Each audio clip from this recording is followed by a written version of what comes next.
Muy buenos días, Iglesia, bienvenidos a este tiempo, el tiempo de la palabra de Dios. Quiero saludar a nuestros pastores principales, Pastor Jorge, Pastora Dina, a los pastores de todas las misiones y a cada uno de los hermanos que se conecta a este tiempo. Vamos a unirnos en este tiempo de meditar en la palabra de Dios y antes de orar, leamos en nuestras Biblias Isaías capítulo 55, versículos 8 y 9. La palabra de Dios dice: mis pensamientos no se parecen en nada a sus pensamientos, dice el Señor, y mis caminos están muy por encima de lo que pudieran imaginarse. Pues así como los cielos están más altos que la tierra, así mis caminos están más altos que sus caminos, y mis pensamientos más altos que sus pensamientos. La palabra de Dios y Dios mismo establece que hay un gran abismo entre su camino y nuestros caminos. Vamos a pedirle a Dios que nos pueda guiar en este tiempo para conocer su voluntad, para que nos pueda hablar a través de su palabra. Así que vamos a unirnos en oración.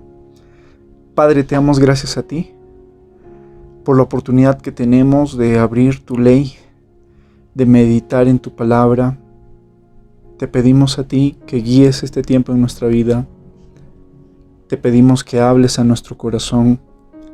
Tú conoces la condición de cada uno de nosotros y tú sabes la necesidad que tenemos de ti. Necesitamos tu guía, tu dirección. Guía nuestra vida, guía este tiempo. Padre, te lo pedimos en el nombre de nuestro Señor Jesucristo. Y todos decimos amén, amén. Vamos a desarrollar lo que es el conocer a Dios. Y vamos a ver algunos principios, algunas realidades del proceso de conocer a Dios y conocer su voluntad. El primer principio que tenemos que tener presente es que Dios siempre está obrando a nuestro alrededor. Como el pasaje que acabamos de leer, nuestros pensamientos distan mucho de lo que Dios piensa. Nuestros planes distan mucho de lo que realmente son los planes de Dios. Nosotros tendemos a ser apocados, tendemos a ser miopes, no vemos más allá de nuestras circunstancias muchas veces, pero Dios ve todos los tiempos, todas las generaciones. De hecho, Dios mismo habla en su palabra y se muestra que Él ya ha estado obrando. Él ya ha obrado en el pasado, Él está obrando ahora y Él ya tiene señalado el plan que está ejecutando. Muchas veces nosotros, porque somos apocados, limitamos en nuestra mente a Dios como si fuera un Dios solo de nosotros, cuando es el Dios de toda la creación. Israel cometió este error. Acompáñame a Jeremías, capítulo 32, versículo 27. Jeremías, capítulo 32, versículo 27. Dios le habla a su pueblo a través del profeta Jeremías y les dice: yo soy el Señor, Dios de todos los pueblos del mundo. ¿Hay algo demasiado difícil para mí? Dios le aclara a Israel que Él es el Dios de todos los pueblos del mundo. El error del pueblo de Dios en ese tiempo era pensar que Dios era Dios solo de Israel. En realidad es el Dios de toda la creación. Él hizo todo lo que nos rodea. Es más grande que solo ser el Dios de Israel. Es el Dios de todas las naciones. El problema de Israel fue el nacionalismo. Y muchas veces hay esa tendencia en los que creen en Dios y tienden a apocar a Dios cuando Dios es mucho más grande que solo ser el Dios de una nación o ser el Dios de una persona. Es el Dios de todo. Ahora, Acompáñame a Isaías capítulo 46, versículos 9 y 10. La palabra de Dios dice: recuerden las cosas que hice en el pasado, pues solo yo soy Dios. Yo soy Dios y no hay otro como yo. Solo yo puedo predecir el futuro antes que suceda. Todos mis planes se cumplirán porque yo hago todo lo que deseo. Como ves, la palabra de Dios nos muestra a Dios, un Dios que hace, que tiene planes, un Dios que obra, no un Dios que creó todas las cosas y se fue y dijo arréglenselo como puedan. No, aunque el hombre se rebeló contra Dios, el hombre tomó un camino que es su propio camino. Dios no se ha desentendido del hombre, Dios está involucrado y Dios está obrando activamente a nuestro alrededor. Si tienes hoy una Biblia en tu idioma, es porque Dios está obrando, ha obrado para que su palabra pueda ser leída en cada lengua, pueblo y nación. La Biblia hasta ahora se sigue traduciendo. No podemos negar la historia de los grandes hombres de Dios que vemos en su palabra y también aquellos que vienen después. El 31 de octubre se celebra un año más de que Martín Lutero inicia la reforma a través de las 95 tesis. Hombres de Dios que se levantaron con la búsqueda genuina de Dios, de su voluntad, y procuraron alinearse a la voluntad de Dios, y Dios utilizó sus vidas. Utilizó la vida de Martín Lutero para traducir la Biblia al alemán, y así Dios en cada nación ha estado obrando. De hecho, es una gran bendición el hecho de que tú y yo podamos tener una Biblia en nuestro idioma, el hecho de que tú y yo podamos en este espacio tener un tiempo de meditar en la palabra de Dios.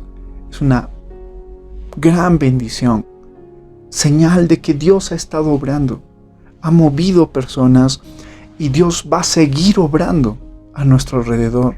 Somos nosotros los que naturalmente somos ciegos a lo que Él está haciendo y necesitamos que Él abra nuestros ojos espirituales para reconocer la obra que Él está haciendo.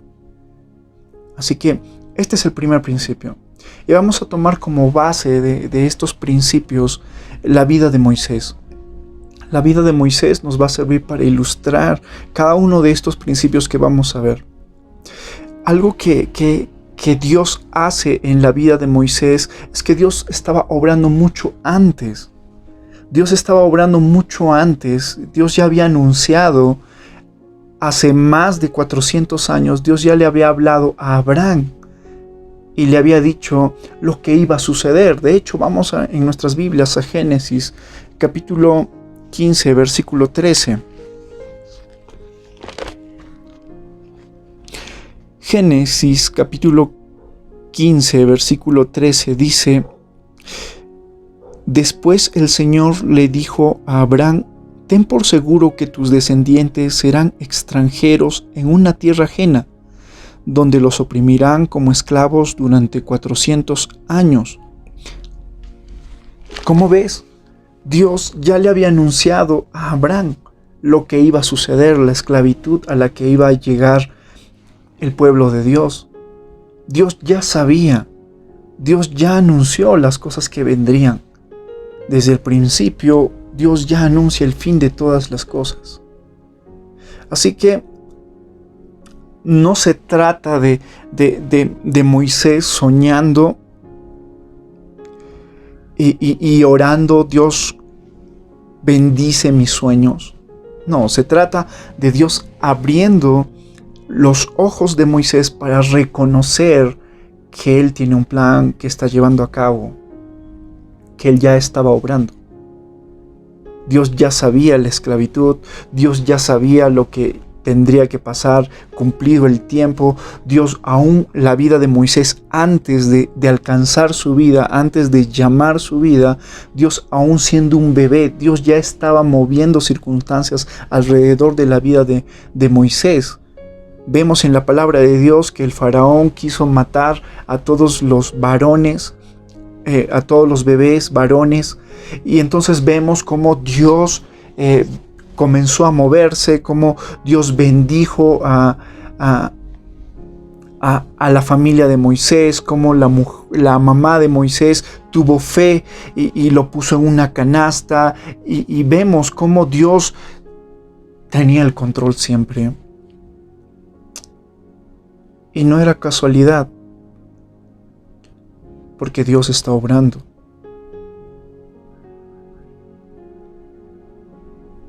Él ya ha obrado. Él ya ha puesto los cimientos de las cosas que va a hacer. Y es lo que está pasando. Dios le habla a Moisés y le dice: Moisés, he visto la aflicción de mi pueblo. Voy a obrar. Porque Dios está obrando a nuestro alrededor. Constantemente. Aunque no te parezca. Dios está obrando a nuestro alrededor. Un segundo principio es que Dios desea una relación de amor, una relación personal con nosotros. Dios toma la iniciativa de acercarse a Moisés a través de una zarza. Dios provoca un encuentro, le da una oportunidad a Moisés de tener ese encuentro, y Moisés responde. Y es lo que Dios constantemente hace. Más de lo que tú estás buscando a Dios, es Dios el que procura encontrarnos a nosotros, el que ha venido a buscar lo que se había perdido. Es Dios el que mueve las circunstancias para provocar esas oportunidades en nuestra vida. Porque Dios desea esa relación de amor, esa relación personal. Acompáñame en tu Biblia a Juan 3:16. La palabra de Dios dice: pues Dios amó tanto al mundo que dio a su único Hijo, para que todo el que cree en Él no se pierda, sino que tenga vida eterna. Dios amó tanto, y el amor siempre se muestra en acción. Y Dios es movido en su amor a entregar a su Hijo en sacrificio para el perdón de nuestros pecados. El sacrificio, la cruz, habla del gran amor de Dios por toda la humanidad, por toda la creación. Y este sacrificio propicia perdón en nuestras vidas. El perdón de nuestras faltas, de nuestro mal obrar, el perdón de la maldad que hay en nosotros. Este sacrificio propicia el perdón en la vida de aquellos que confían en Jesús y en lo que Él ha hecho. Es importante aferrarse a la cruz, porque la cruz permite el perdón para que podamos tener una relación personal con Dios. En la cruz, Dios habla de amor, del gran amor que nos tiene. Pero también no termina ahí la historia. Jesús es enterrado y al tercer día sabemos que Él vence a la muerte, resucita, y Él señala y nos dice, antes de ser tomado al cielo: he aquí yo estoy con vosotros todos los días hasta el fin del mundo. Porque el deseo de Dios es esa relación personal. Cristo no solo murió para pagar nuestros pecados, sino que se levantó de la muerte para permitir que tú y yo tengamos esa relación personal con Dios. Que tú y yo podamos acercarnos a Dios en oración. Que tú y yo podamos tomar la Biblia y leerla y saber que Dios sigue hablando. Ahora de una manera diferente. Ahora con una libertad diferente. Y es Dios el que busca esa relación de amor y el que nos está buscando constantemente. Como un padre busca al hijo que perdió,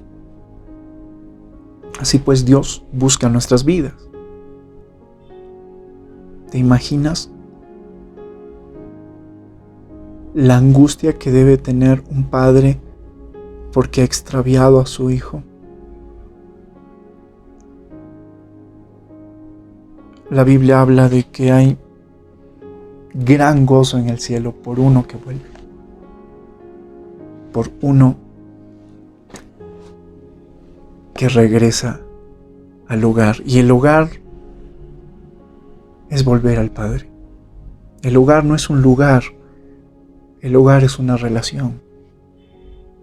Y Dios, ese es el segundo principio. Entonces, Dios desea tener una relación de amor, una relación personal con nosotros.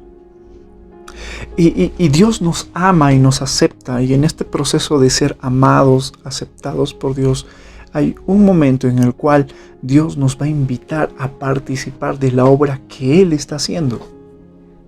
Dios es un Dios de procesos y nos va a invitar a participar de la obra que Él está haciendo.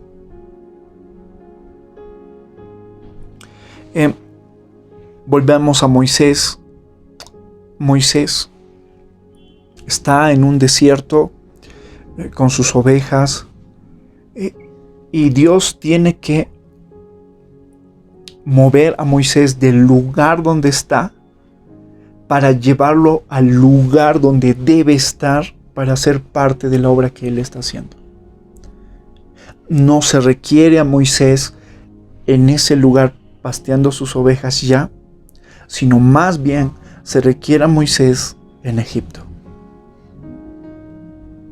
para que él pueda ser el instrumento de Dios para ese tiempo. Así que esta invitación es el deseo de Dios de sacarnos del lugar donde estamos para llevarnos al lugar donde Él está obrando, al lugar donde Él va a manifestar su obra. Siempre me ha llamado la atención el carácter de cada uno de los discípulos de nuestro Señor Jesucristo. Porque cuando Jesús caminaba, había un grupo de pescadores y Él les hacía la invitación y les decía: síganme. Y la Biblia dice que dejándolo todo, le siguieron. ¿Qué dominio tenían ellos sobre sus propias vidas para acudir a la invitación de Dios? Dejar todo. Y cuando la Biblia dice dejar todo, es porque dejaron todo. Se acerca a Mateo y le dice: sígueme. Y él lo dejó. Dejó trabajos, otros dejaron sus familias. Los hijos de Zebedeo dejaron a su padre. Porque Dios hace esa invitación. Yo voy a obrar. Sígueme. Y ahí tenemos que, llegado el momento, Dios nos va a hacer un llamado. Dios va a iniciar un proceso en nuestra vida. Dios nos va a invitar a ser partícipes de un proceso, de la obra que Él quiere hacer.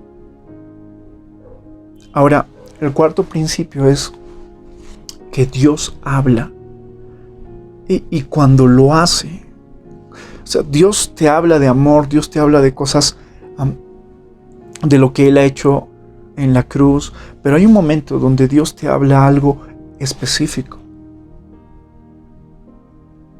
Y Dios nos habla a fin de revelarse a sí mismo y revelar sus propósitos, revelar sus caminos que son más altos. Dios nos habla y al hacerlo nos revela su carácter. Y Dios sigue hablando.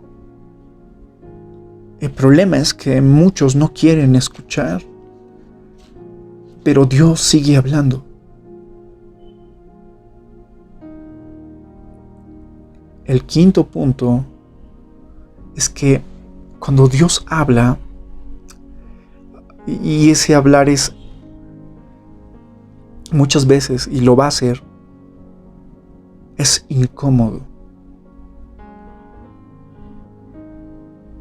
Dios provoca una crisis.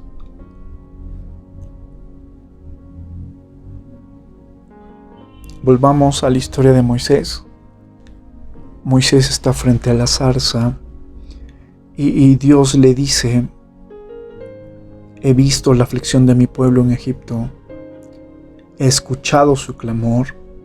Moisés, te envío a Egipto. Dios habló y Dios llevó a Moisés a una crisis. De hecho, en la palabra de Dios encontramos que Moisés tuvo muchos peros.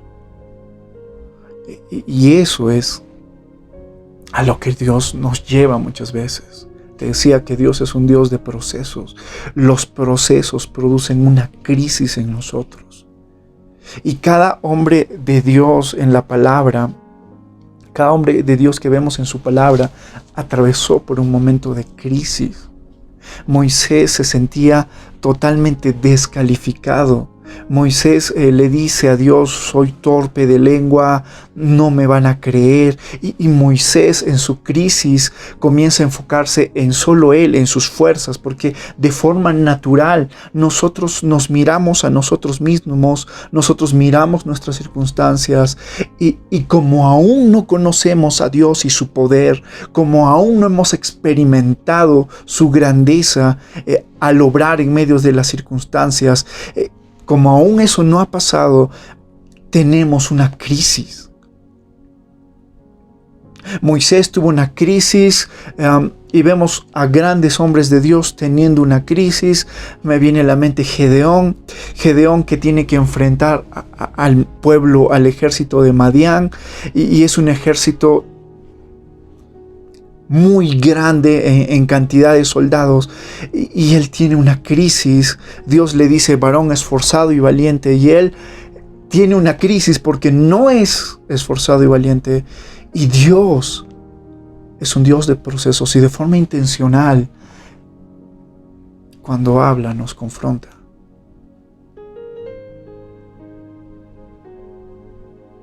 Y lo que Dios confronta, Dios lo va a transformar.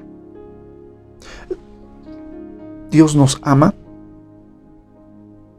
pero no nos va a dejar como somos. El amor de Dios nos acepta, pero su amor nos va a llevar a ser cambiados a través de procesos en nuestra vida. Y a través de estas crisis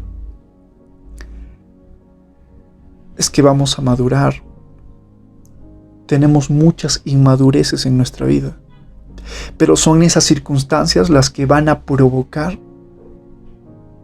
que maduremos, que le conozcamos, que comprobemos que Él realmente cumple lo que promete. Y yo veo a un Dios que nos ayuda. Somos naturalmente muy apocados. Veo en la palabra de Dios a Abraham recibiendo la promesa de Dios.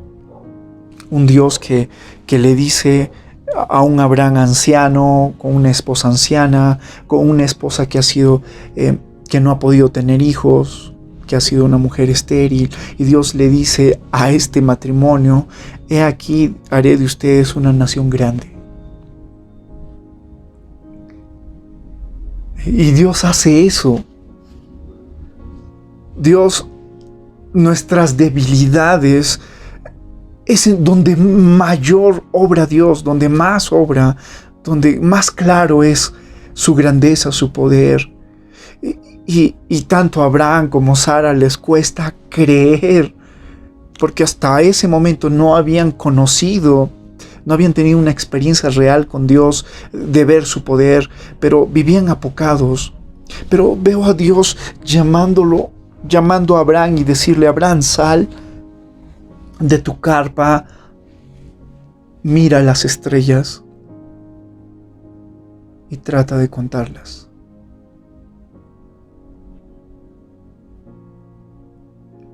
Así será tu descendencia. Esa imagen de Dios invitándolo, te cuesta creer, no te preocupes, te voy a ayudar.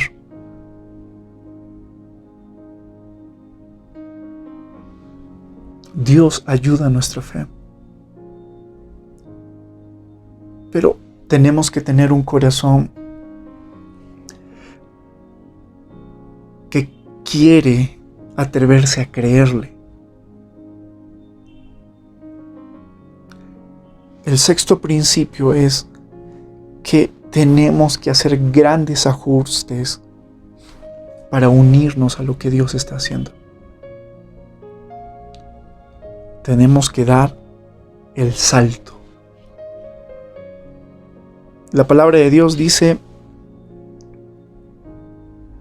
puedes confiar en tu propia prudencia, en tu forma de hacer las cosas, o puedes confiar, y la palabra de Dios dice: confía en Dios de todo tu corazón y no en tu propia prudencia. Dios hace ese llamado: confía en mí. Dios no nos va a explicar los detalles de muchas cosas. Nosotros nos gustaría detalles, ¿no? Nosotros nos gustaría el spoiler, que nos diga cómo va a ser, pero no es así, no va a ser así. Dios nos llama a confiar en Él. De hecho, acompáñame al libro de Hebreos, capítulo 11, versículo 6. Dice la palabra de Dios: de hecho, sin fe es imposible agradar a Dios. Todo el que desee acercarse a Dios debe creer que Él existe y que Él recompensa a los que lo buscan con sinceridad. La palabra de Dios es clara: sin fe es imposible agradar a Dios. Así que estamos llamados a hacer ajustes en nuestra vida. Estamos llamados a confiar. En medio de nuestra crisis de fe, estamos llamados a tomar una posición que confía en Dios. Y entonces nos rendimos. Ponemos nuestro corazón en un altar y rendimos muchas cosas en nuestra vida, porque decidimos creerle, porque decidimos confiar en Él. Así que estamos llamados a hacer ajustes en nuestras vidas. Y una vez que hemos dado ese paso, viene el séptimo principio. Conoces a Dios por experiencia cuando lo obedeces y Él realiza su obra a través de ti. Ahora, el conocer a Dios no es teoría, es una realidad, es una verdad palpable. Moisés conoció a Dios, aceptó la invitación de Dios, no fue perfecto, tuvo una comunión con Dios, tuvo muchas crisis, pero finalmente Moisés conoció quién era Dios. No necesitaba que alguien le cuente, porque él hablaba cara a cara con Dios, tenía una experiencia personal, una relación personal con Dios.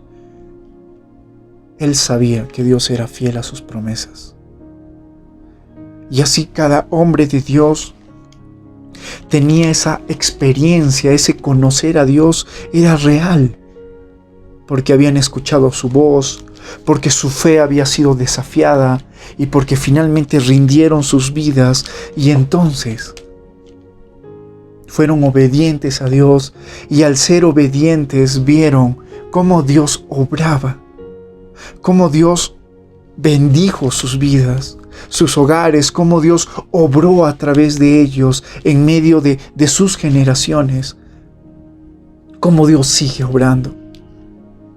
Así como nuestro Señor Jesucristo tomó el lugar que le correspondía dentro de la voluntad de Dios, Él reconocía: esta es tu voluntad, Señor.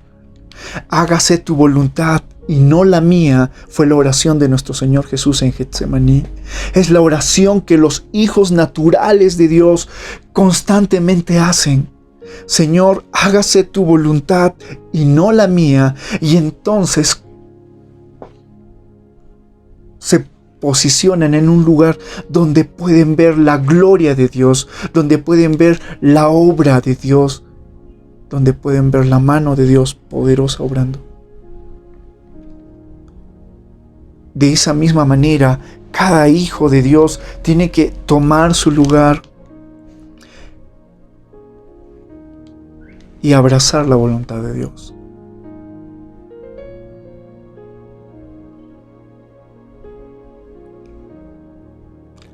Muchos no hacen ajustes, muchos no ceden, muchos confían más en su propia prudencia que en lo que Dios está hablando. Por eso no crecen, por eso se quedan estancados. Pero aquel que da el salto sabe quién es Dios. Sabe que Él es real y que no hay nada que pueda limitar su obrar en la vida de los que le creen.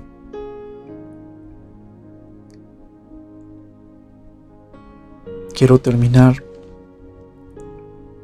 animándote.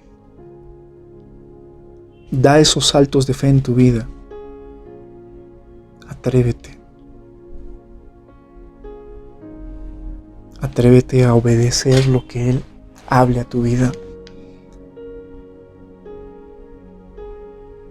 Una vez más, a veces Dios manda su proceso, su bendición envuelta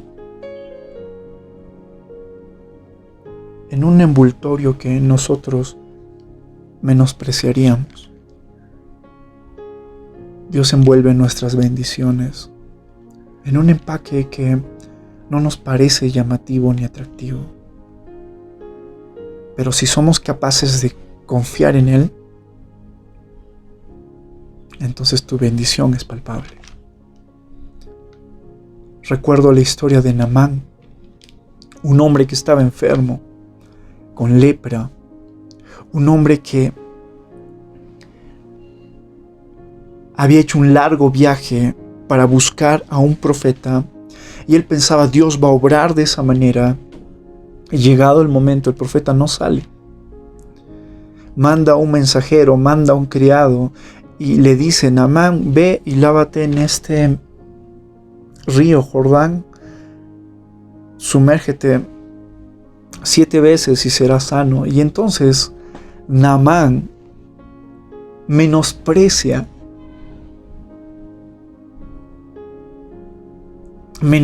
esas palabras, menosprecia lo que Dios está hablando. Pero gracias a que alguien le ayudó a reflexionar, él pudo ser obediente. Y cuando fue obediente, Naamán reconoció y declaró: soy sano. Hay un solo Dios en toda la creación. Es el Dios de Abraham, de Isaac y de Jacob. Él conoció el poder de Dios en su vida. Así que haz a un lado prejuicios en tu vida y recuerda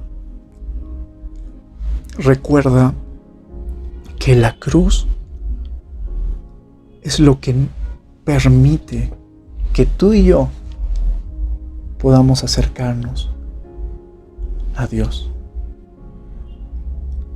Así que vamos a orar. Unámonos en oración. Señor, te damos gracias a ti. Gracias por tu palabra. Gracias, Señor, por las invitaciones que constantemente haces a nuestras vidas. Perdónanos si muchas veces nosotros menospreciamos la invitación que tú nos haces. Perdónanos porque nosotros muchas veces menospreciamos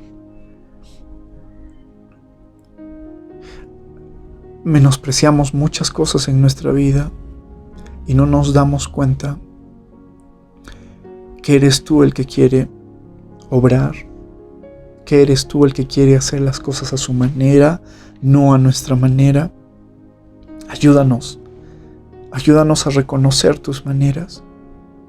Ayúdanos, Señor, a cambiar ese enfoque en nuestra vida.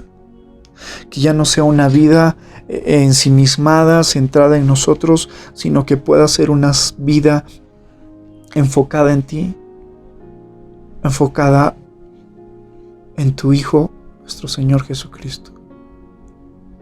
Nos acercamos a ti y queremos venir a tu cruz.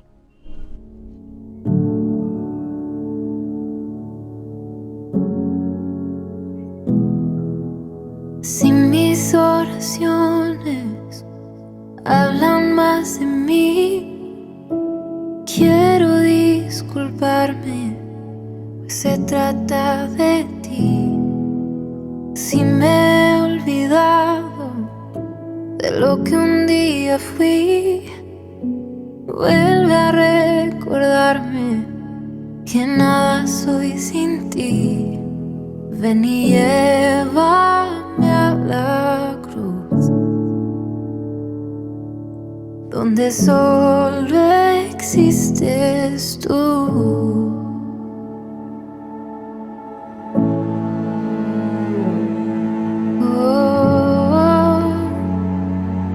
Solo tú.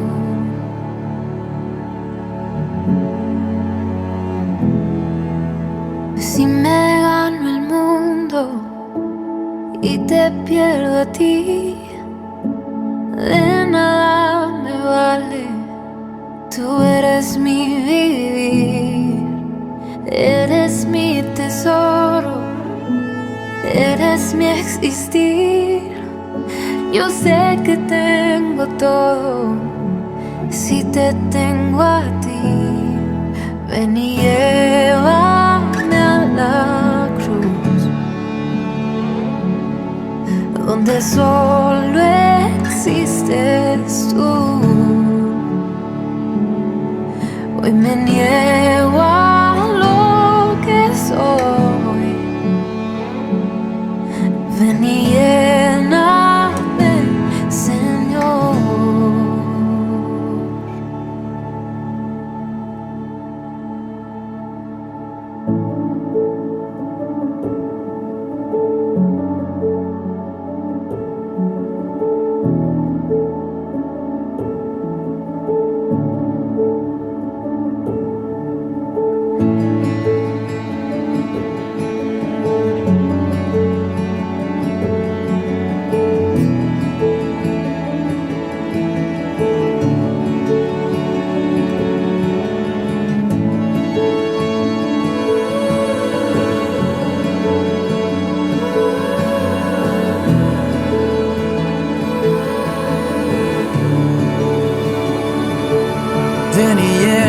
nuestro corazón, ven y llena nuestro corazón, ven y llena nuestro corazón, Jesús.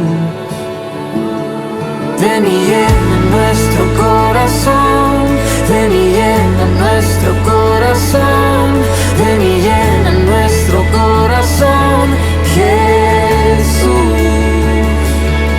Ven y llena nuestro corazón, ven y llena nuestro corazón, ven y llena nuestro corazón, Jesús. Ven y llena nuestro corazón, ven y llena nuestro corazón, ven y llena nuestro corazón, Jesús.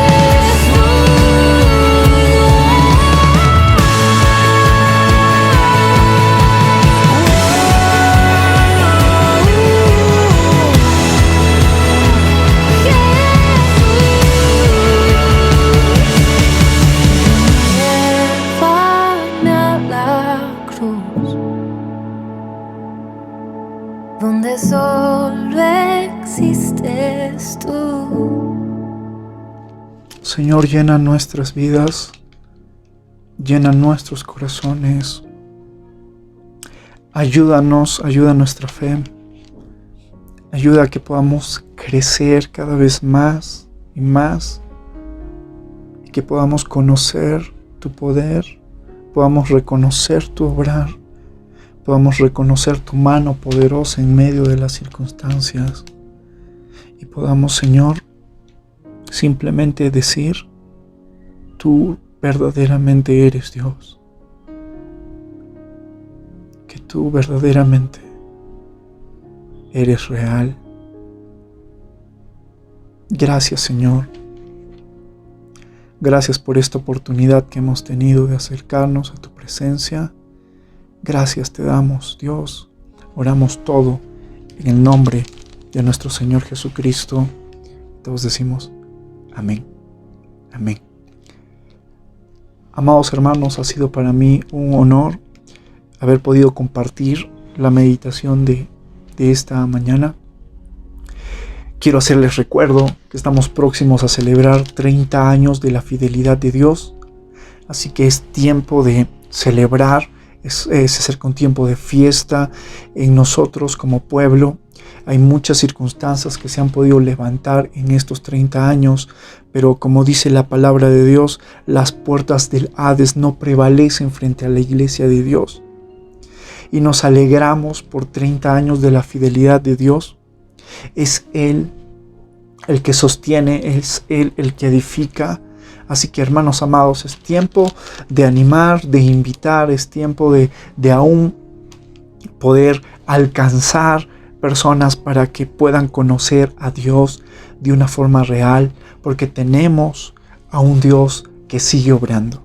Tenemos un Dios, como dice su palabra, su mano no se ha acortado para obrar. Así que, hermanos, este es tiempo de prepararnos para nuestro aniversario. Hasta la siguiente oportunidad. Dios los bendiga.